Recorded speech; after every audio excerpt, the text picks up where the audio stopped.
Welcome back to the Everything Financial Radio program. We are here every week at this time, and we have the distinct pleasure of chatting this week with Professor Laurence Kotlikoff. And Professor, glad you're with us today. And a lot of the listeners probably know you from your writings and your consulting work.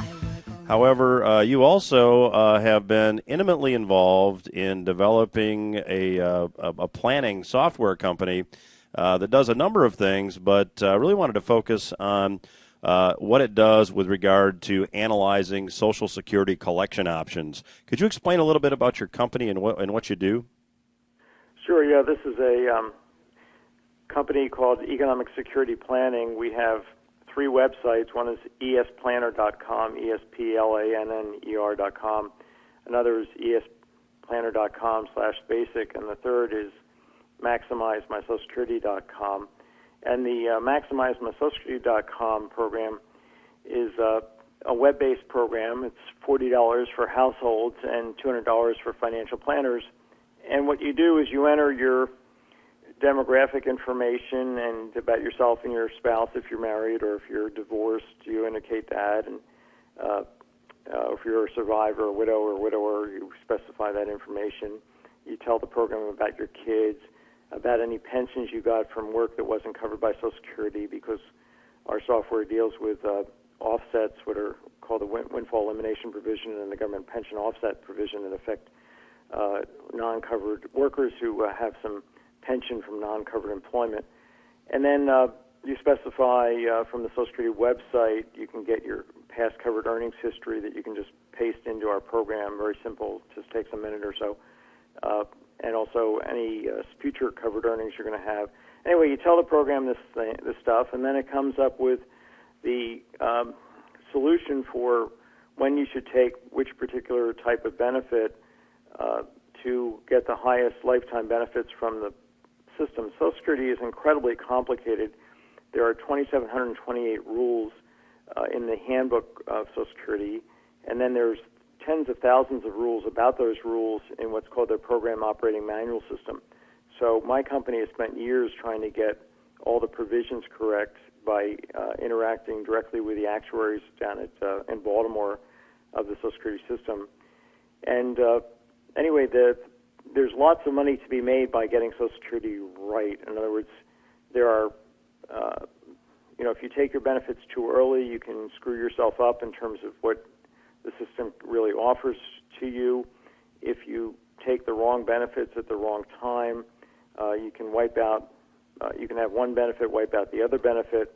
It is really quite a complicated program. I wrote down a formula for the basic benefit for a spouse and a married couple, and the formula involves 10 mathematical functions on the right-hand side. So you have the left-hand side is the benefits at age A for a spouse, and on the right-hand side you have 10 highly complicated mathematical functions determining this benefit, one of which is in 4 dimensions.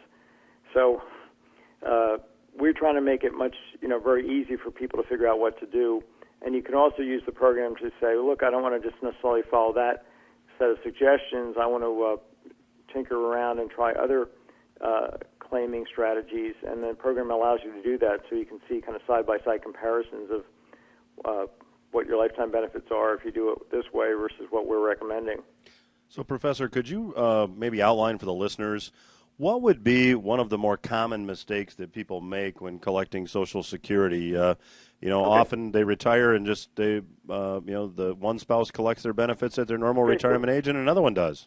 Yeah, I'll give you an example. Suppose you have a couple that's the same age and they come to age 62, and let's suppose that they've been pretty good earners, so they basically earned above the covered earnings ceiling, or the taxable earnings ceiling, for all their working life, just to take an example. Well, if they take their benefits right at age 62, if they retire, let's say at 62, and they take their benefits right away, they're going to end up with lifetime benefits worth, the two of them together, their total family benefits will equal, in present value, about $1.2 million. If they follow the strategy in the program that the program lays out, their lifetime benefits will be $1.6 million.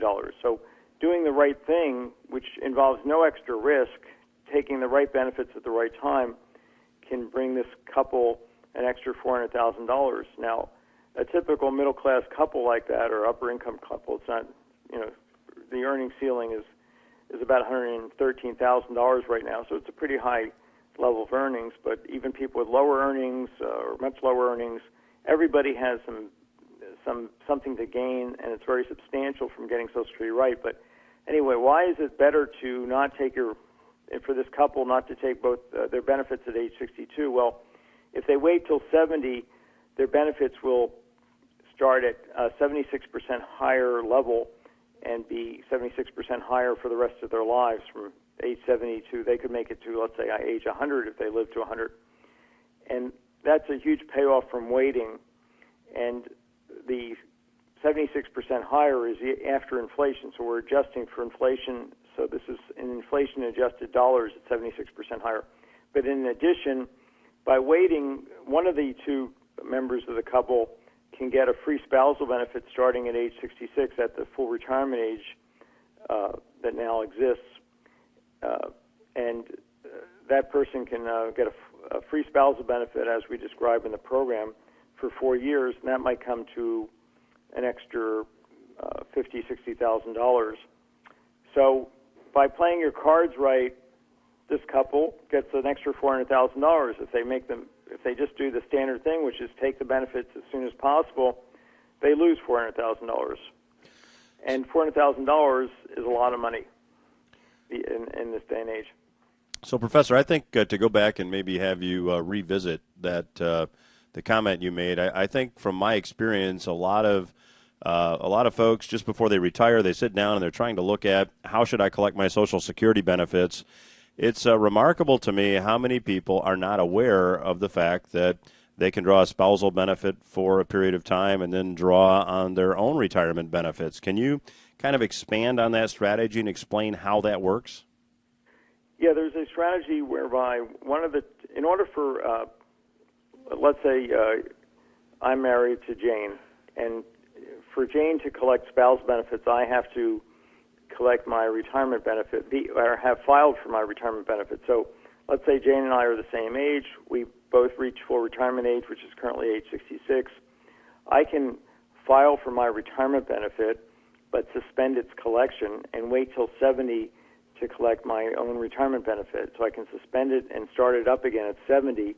And by doing that, I'll end up with the highest possible benefit for myself starting at 70. But by doing that, I permit Jane to start collecting a spousal benefit when she's 66, which is equal to half of my full retirement benefit. So this is a provision that was put into the law in about 2002 under President Bush II, and it allowed, it was put in there so that spouses wouldn't have to wait for the primary earner before they could start collecting some benefits.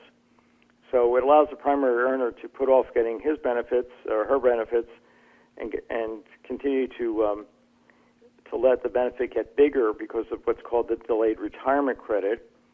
And this is what accounts for the 76% higher factor. If you take your benefits at 62, they're reduced because you're taking them early. If you take them at 70, between your full retirement age and 70, they're increased due to the delayed retirement credit. So these two things together lead to 76% higher benefits at 70 versus age 62. But again, at 66, by filing and suspending, you can get your spouse a free spousal benefit. And as long as she hasn't taken her own benefit early, her own retirement benefit, she'll get half of your full retirement benefit. So that's just one example for that particular kind of a couple of how you can make money by playing your card, how you can get more from Social Security by playing your cards right. Professor, I think one of the questions that a lot of our listeners probably have, at least floating around their mind, is that given all the talk about the budget issues in Washington, we're going to see massive changes to the Social Security program. I've had people ask me, do you think Social Security will be there for me? And they're 60 years old. How do you respond to people that have that question, wondering what changes might lie ahead regarding Social Security? Well, The American Association of Retired Persons has 40 million members standing there waiting to protect Social Security. So I think anybody who's either retired now or close to retirement can count on the Social Security benefits being pretty secure. There might be some changes in the inflation indexation, which would work their way through the system gradually, but I don't see the system being dramatically changed for people that are currently collecting or very close to collecting. There may be changes in the taxation of Social Security benefits. We've already seen some changes in tax rates going up. So for the very high-income people, if all tax rates rise, then the taxation of Social Security benefits will also be increased through that channel. But I don't see any direct changes, again, to people that are now retired or very close to it.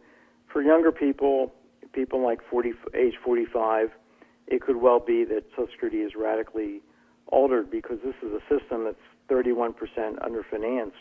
Social Security is in terrible long-term fiscal shape. The government has been distorting that fact. The president has said repeatedly the system just needs to be tweaked. He hasn't figured out how to tweak it, but that's really a misstatement. I think very highly of the president in a lot of ways, but saying that Social Security just needs to be tweaked is a major disservice and just not correct. If you look at Table 4B6 in the trustees report of the Social Security Administration, it shows that the system is 31% underfinanced. And that's not a minor problem. That's a major problem. The system, to pay its benefits through time, needs a 4-cent on the dollar tax hike starting immediately and continuing forever. So we all have to pay 4 cents more on every dollar we earn and not get a penny more in promised benefits in order to allow the government to pay the benefits they've already promised. So anyway, I don't know what's going to happen to the system in the future, but I think everybody should get the most they can from the system because they've paid in. And why should you not get the most from it? It's your benefit to be taken, but the system is so complicated that you need help. So that's why we have this very affordable program for just $40, MaximizeMySocialSecurity.com. One can figure out what to do. And the program's gotten a lot of attention. It's been featured repeatedly on the PBS NewsHour website. I've been answering questions on that website in a weekly column called Ask Larry, and it's gotten a huge amount of interest. There's more people. We're actually, this column that I do for the PBS NewsHour website is the second biggest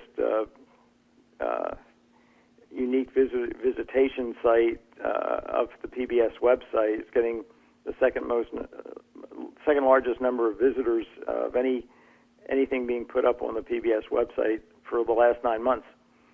So there's a lot of interest by the 10,000 boomers that are retiring every day about what they should do on Social Security, and I encourage them to check out our program at MaximizeMySocialSecurity.com. And I would encourage the listeners to do that as well. The website, again, MaximizeMySocialSecurity.com. Professor Kotlikoff, thank you for joining us today. My pleasure. We will return after these words. Stay with us.